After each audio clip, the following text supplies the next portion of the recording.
Oui, la pression était forte, hein, en effet, sur Sebastian Kurz, qui est donc visé par une enquête pour corruption. Concrètement, le parquet soupçonne que de l'argent public ait été utilisé pour assurer une couverture médiatique favorable au chancelier et à son parti. Alors, l'opposition avait annoncé vouloir voter une motion de censure à son encontre mardi prochain lors d'une session extraordinaire du Conseil national, la chambre basse du Parlement.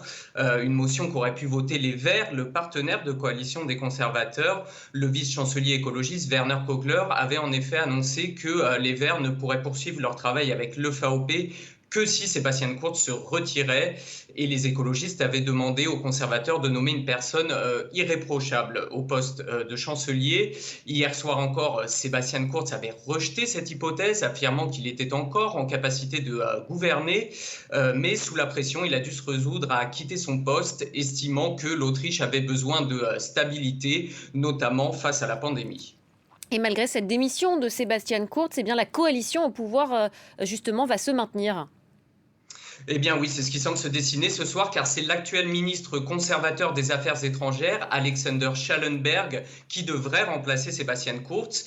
Les Verts ont donc été entendus et le vice-chancelier a salué la décision de Sebastian Kurz ce soir.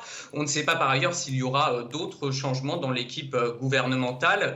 Sebastian Kurz, lui, reste chef de son parti et devrait désormais prendre la tête du club parlementaire conservateur, mais c'est tout de même la deuxième fois qu'il perd son poste de chancelier. Cela avait déjà été le cas en 2019 suite au scandale de corruption de l'Ibizagate qui avait alors mis fin à sa coalition avec l'extrême droite. Merci beaucoup, Vianney Laurin, depuis Vienne.